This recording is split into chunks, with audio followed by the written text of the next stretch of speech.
Bienvenue à tous sur Télé 50. On débute avec l'ouverture ce lundi à Goma, au Nord Kivu, de la conférence régionale sur la jeunesse et l'emploi dans la région des Grands Lacs. Cette conférence qui regroupe 60 jeunes en raison de 2 par pays de la CIRGL et 38 de la RDC a pour objectif, entre autres, de s'accorder sur les stratégies politiques favorisant la promotion de l'emploi pour la cohésion sociale et l'impulsion d'une croissance inclusive. Alain Linomamba, notre envoyé spécial depuis Goma. C'est dans la grande salle de conférence du Cap Kivu Hotel, ici même où a lieu il y a peu la conférence sur les mines, que les jeunes de 12 pays que compte la CIRGL se retrouvent pour 3 jours d'échange sur leur avenir et bien sûr de leurs pays respectifs au profit de la région de Grand Lac. Cette conférence régionale sur la jeunesse et l'emploi dans la région de Grand Lac précède le sommet de chefs d'État de la CIRGL sur la création d'emplois et le chômage prévu à Nairobi le 24 juillet prochain. Tous ces jeunes devront au finish adopter un cahier de charges en vue de les présenter. De 38 jeunes leaders provenant de toutes les provinces de la République démocratique du Congo et de 22 autres provenant de 11 pays membres de la CIRGL. L'un des moments forts est la remise au gouverneur du Nord Kivu d'un document reprenant les attentes de jeunes de la CIRGL et demeure dans cette partie du pays. Je rappelle aussi que la conférence porte exclusivement sur le chômage et les problèmes d'emploi des jeunes qui constituent le grand mot socio-économique auquel la jeunesse des pays des Grands Lacs fait face à l'heure actuelle. Les participants s'interrogeront aussi sur l'apport de la jeunesse au processus de paix qui concerne cette région où de nombreux conflits armés, des génocides, des affrontements ethniques ont occasionné de nombreuses victimes dont la majorité sont catégorisées au sein de la jeunesse. De cette autre désignation, conférence régionale des jeunes sur la paix et le développement dans les Grands Lacs. Parmi les participants figure le professeur Toumba Luaba, secrétaire exécutif de la CIRGL, et bien sûr les autorités locales appelées à s'impliquer davantage pour sa réussite. Depuis la ville de Goma, au Nord Kivu, Alain Linomamba, Télé 50. Merci Alain Linomamba. Crise à l'opposition républicaine. Lisanga Bonganga, le coordonnateur de cette plateforme, a désavoué Léon Kengo Adondo, qui est l'autorité morale de cette plateforme. Ce dernier a également annoncé le retrait de l'opposition républicaine de l'accord qu'elle a signé avec la majorité présidentielle sans donner des détails sur les clauses de ce document. Et justement, pour en parler, nous sommes en ligne avec Lisanga Bonganga. Pourquoi avez-vous désavoué l'autorité morale de l'opposition républicaine? Non, c'est une décision, ce n'est pas un problème individuel. Et ce n'est pas un problème d'un parti comme le nôtre, la CCD et les cinq oppositions, notre regroupement contre la personne peut-être du président du Sénat, président de l'UFC. Non, c'est une résolution, et c'est la 6e résolution de la Convention de l'opposition républicaine. La résolution ayant trait à la restructuration et à l'avenir de l'opposition républicaine. Les délégués à la Convention ont décidé que désormais, il n'y aura que 3 organes, la plénière, le Conseil national et la coordination. C'est-à-dire l'organe qui s'appelait... Mais Léon Kengo ne reconnaît pas cette convention et pour lui, les résolutions prises au cours de cette convention sont nulles et de nul effet. De toutes les façons, il ne revient pas à un parti ou à un individu d'aller au-dessus de la convention. La convention, c'est comme le congrès. Dernière question, Lisanga Bonganga. Vous comptez encore faire partie du gouvernement de cohésion nationale? Le gouvernement de cohésion nationale, c'est une des résolutions bien sûr prises par les concertations nationales et c'est parmi les 100 recommandations prioritaires retenues bien sûr par le comité de suivi. Et je pense que tout ce qu'il y avait comme recommandation de concertation devait passer par ce gouvernement de cohésion nationale. Malheureusement, nous avons remarqué, et c'est une résolution bien sûr de la Convention, nous avons constaté qu'il y a vraiment de la mauvaise foi de la part de nos amis de la majorité présidentielle. Et nous avons pris acte de leur mauvaise foi, parce que si c'était de bonne foi, on pouvait avoir ce gouvernement depuis très longtemps. Merci Lisanga Bonganga pour ces éclaircissements. Sur le même sujet, une autre réaction, c'est celle du professeur Gaston Dindo, membre de cette plateforme, avec qui nous sommes d'ailleurs aussi en ligne. Vous venez de suivre le coordonnateur de votre plateforme qui désavoue l'autorité morale de l'opposition républicaine dont vous faites partie. Qu'en dites-vous? Premièrement, M. Lisanga, depuis un moment, il a été désavoué par la majorité des membres de l'opposition républicaine en tant que coordonnateur. Deuxièmement, il vient de violer là les textes qui régissent l'opposition républicaine, notamment l'acte constitutif et les règlements intérieurs de l'opposition républicaine. Et je crois qu'il s'est auto-exclu lui-même. En ce qui concerne les textes qui nous régissent, il y a l'acte constitutif qui stipule qu'il y a 3 organes.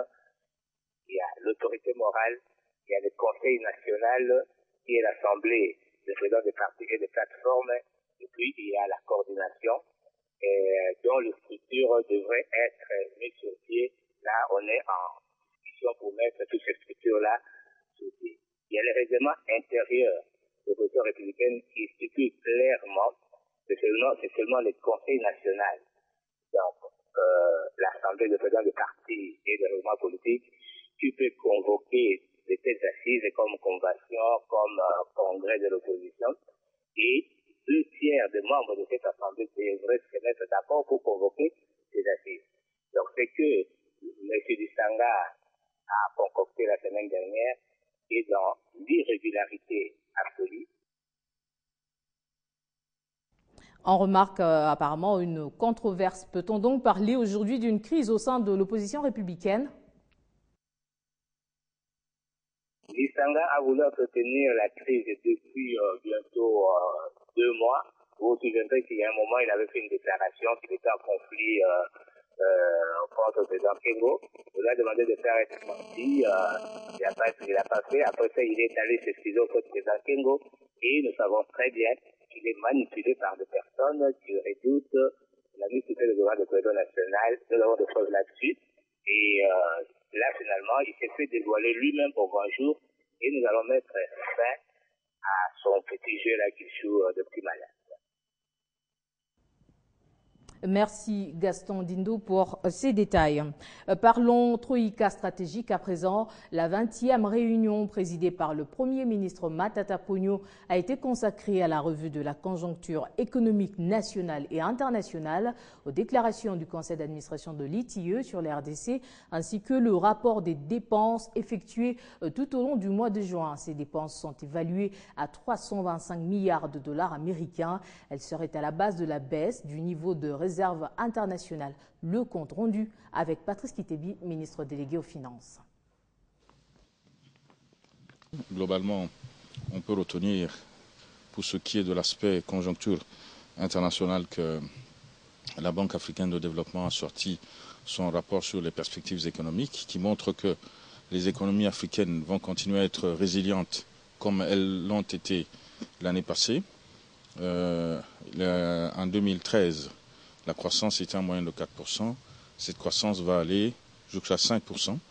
5%, 6% pour l'année 2015. La RDC a été proclamée pays conforme par le conseil d'administration de l'ITIE international qui s'est tenu à Mexico depuis le 2 juillet, ce qui montre les efforts importants qui ont été faits sous le leadership du chef de l'État en matière de transparence et de gouvernance, plus généralement.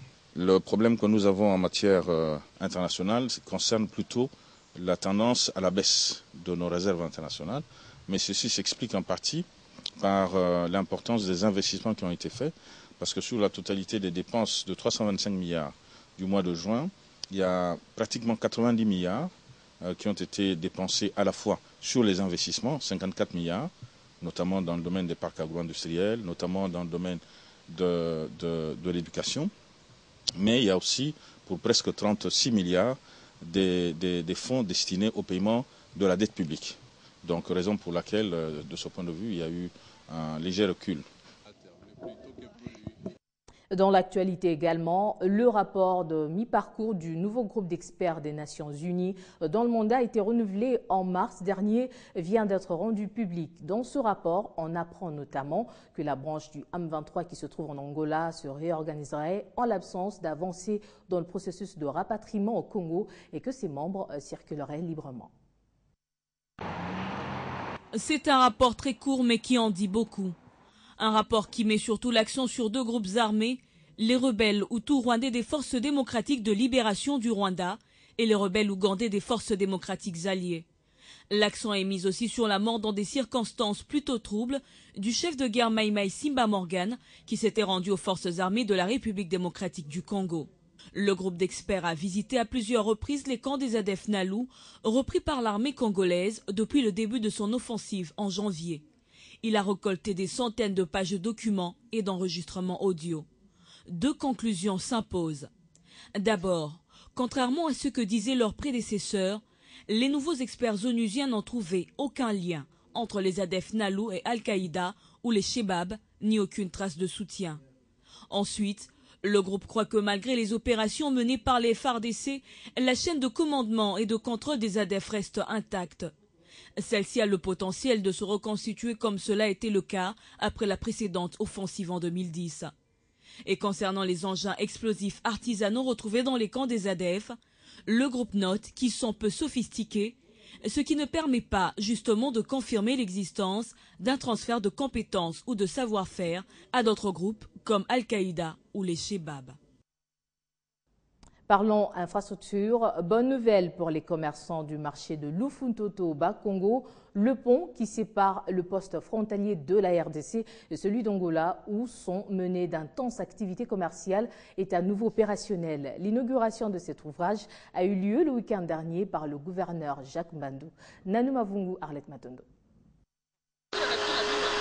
Exécuté pendant 20 jours par les experts de l'Institut des voies et communications d'Angola, ce pont long de 36 mètres est en mesure de supporter une charge maximale allant jusqu'à 45 tonnes.